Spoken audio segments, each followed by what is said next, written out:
everybody, my name is Pam and V is behind the camera today. Hey guys. And we are the Kindred Vegans and we're just going to get right into the recipe for today. We are going to make an African peanut stew. My family loves this. I found the recipe online, but I have kind of adapted it to take out the oils and to add a few things in that I like. But this is the recipe, so let's get started. The first thing you need is any kind of a bullet blender or a blender, because we are going to blend some items up that go into the soup. And I am going to add... I put your spatulas out here. I'm going to add just a couple of tablespoons. Where's your tablespoon measure? This is, V always has chopped ginger. And garlic, but today I didn't have garlic on hand. So I'm just going to add a couple of tablespoons of chopped ginger. I don't keep it chopped up, so look at the juice in there. Man. I don't keep it chopped up, so I use about a 2-inch piece of ginger, and then I just peel it and put it in here, and it blends up fine in the blender. And use about 6 or 7 cloves of garlic. I have a half of a jalapeno, which is a small jalapeno. It's not a large one. Seeded, no seeds in there. And then we're going to take the cilantro. This is a nice sized bunch of cilantro. And what I'm going to do is just save the tops, which are the leaves and the nice small stems. And the rest of it I am going to put in here to blend up. And then I am going to add just a cup of water to keep the blender going. And that should be enough. If it's not, we'll come back and add more. And that is all I need in the blender right now. And we're just going to pulse this up until it is nice and blended. All right, you can see what I have now. It's just a nice mix here. And this is going to go into our pot. So let's come over here to the pot real quick. And I am going to bring about a half a head of cauliflower. And I'm going to bring 5 sweet potatoes. These are the purple skin sweet potatoes. And when you peel them, they are white. But you can use any sweet potatoes you want. They'll give a great flavor. So about 5 of those. And I've got 1 large bunch of kale. Extra large bunch. Extra large bunch. And vegetable broth. Use about a quart of vegetable broth, but if you need a little bit more, you add a little bit more. And then I'm also going to add the turmeric. We're going to use 1 teaspoon of turmeric. And this is just about 6 green onions that I chopped. These are actually really good green onions, so you may need 7. And we're going to use half in the cooking and half for garnish. So here we have the pot. I'm going to go ahead and add the 5 sweet potatoes chopped. I'm going to add half a head of cauliflower. I am going to add the kale, if I can do that without spilling it everywhere.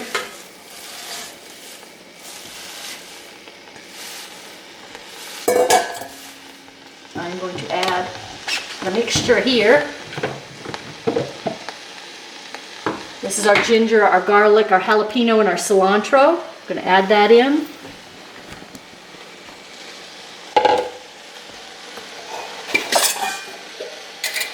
This is about 3/4 of a quart, so about 3 cups of my homemade vegetable broth, but I did not have enough, so I went and bought a vegetable broth. And I've never tried this brand before, so if you have, let me know what you think. It's an organic vegetable broth. It is gluten-free and vegan, which, why would vegetable broth not be vegan? I don't know. And gluten-free. Yeah, maybe that's a selling point. Although I know that companies add starches and stuff to things that you would not expect. But starch is not gluten. Well, if you add, depending on the starch, if you add wheat or something, you know. But I know that so I'm just going to add about another 1.5 cups. And I'm going to take half of these green onions and put them in here. And what I'm going to do is put the lid on and let it boil for just a few minutes. The kale will wilt down, and then we'll add the rest of the kale, stir it up, and then we'll let it cook. So I'm going to put the lid on for right this second. Okay. And we'll be back in just a few minutes. Okay. Okay, we're back. it's just been about maybe 3 or 4 minutes, and you can see that the kale has started to wilt down. And before I add the rest of the kale, I'm just gonna add about another cup of water. We're gonna add coconut milk at the end, 2 cans of it, so I don't want a lot of water in here, but I do want enough for it to cook. And then I'm gonna add about a teaspoon of turmeric. Let me get out about a teaspoon. I guess I can't with this little thing. I'll do a half a teaspoon and another half. There, about a teaspoon of turmeric. Let me mix this all in, and then we're gonna add the remaining kale on top.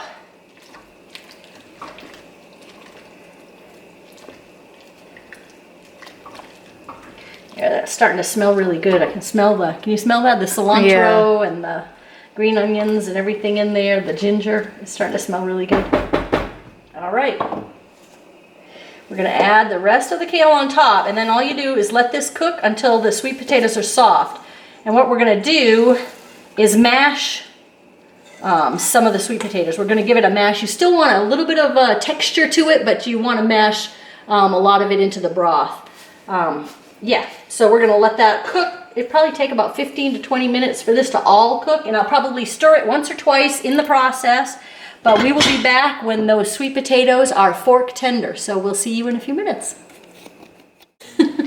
We are back, and the sweet potatoes, you can see in here, are knife tender. They're probably fork tender too, but they are easy to mash, so I'm just going to give this a little bit of a mash and mash up some of those sweet potatoes in the bottom here.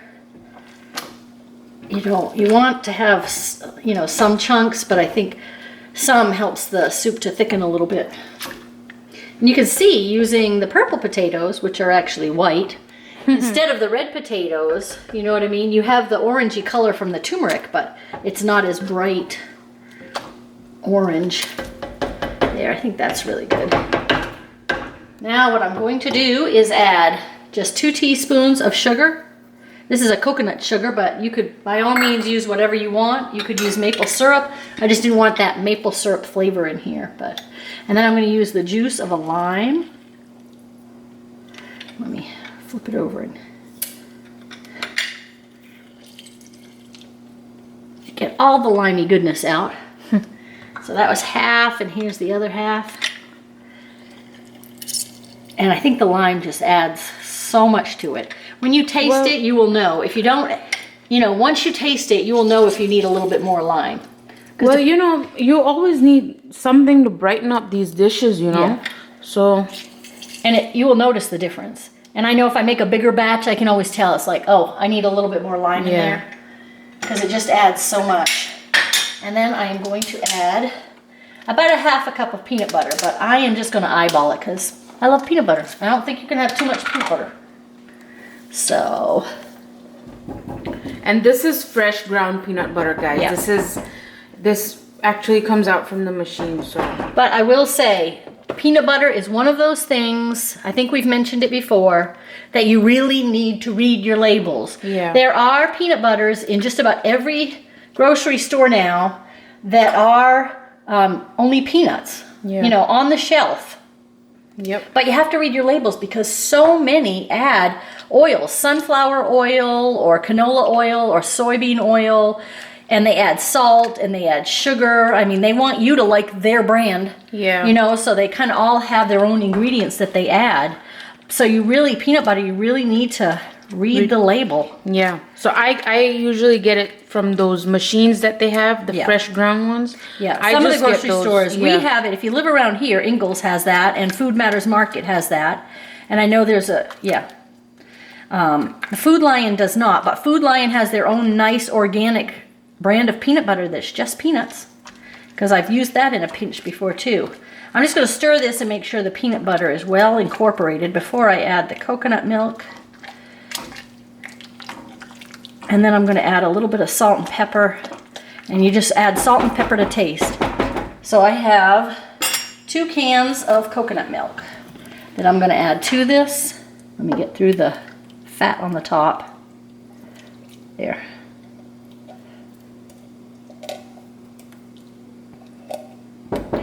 Nothing left behind.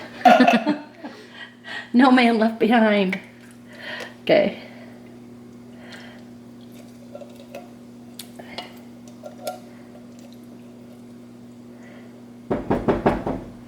So yeah, I really like the spatulas for the cans because you can dig out everything with the spatulas. Every last little bit. Yeah.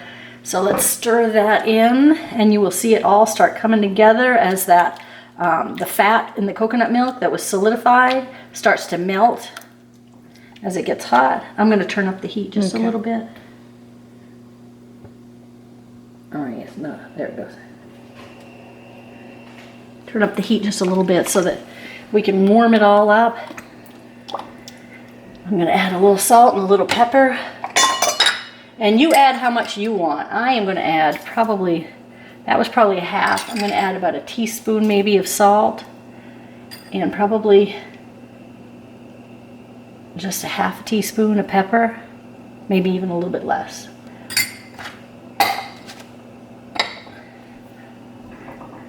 And once this gets all melted and hot, we will serve it up. And this will only take a minute. And you can see how, I don't know, it just looks so rich. And this is one of my family's favorites. One, because peanut butter. I mean, you can't go wrong with peanut butter. And two, it's just got that rich flavor. And I know today it's a chilly, kind of rainy day here. That's perfect. It's perfect, you know? All right, everybody, it looks delicious, and it was just starting to come to a boil. So I know it's nice and hot. We're gonna take it back over here and plate it up for you.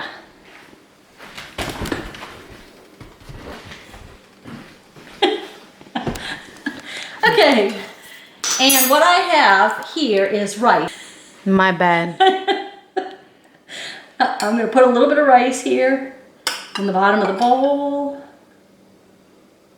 And then we are going to put some of this on here. Yum. Gosh, it smells good. I wish you guys were here to smell this because it smells delicious. And here at this point, I saved some of the green onions that we chopped up before. So I'm going to put some of those on top. It adds a little crunch and a little bit of flavor there. And I have some peanuts. We're going to add some of those on top. And some of the chopped cilantro. Remember, I saved out the stems, the leaves from the cilantro, and we added the stems to the blender. Well, this is what we do with the leaves, is we just chop them up, and then you can add those on top for a garnish. That just adds a lot of crunch and a lot of extra flavor. Makes it that much more And it delicious. kind of tells you what's inside too. Yeah, So and it looks pretty. But yeah, so that's what. Yes. Now, if you like yours a little bit spicier, you could add a little hot sauce or a little sriracha on here, which I think is what V's going to do. Yeah, spice it up a little bit. And there you have it. Isn't it delicious looking? I know you will enjoy this nutritious, healthy, easy vegan meal. And we will see you next time. Don't forget to subscribe down below if you haven't already, and to like this video, and make sure to check us out over on Facebook. We are Kindred Vegans on Facebook. Instagram is where we post all of our meals, and you'll probably see some of the photos of this meal over on Instagram. And we are K-Vegans on Instagram, and our blog, our website is kindredvegans.com. We have our recipes on there as well. And we will see you all next time. Have a good day, everybody. bye guys.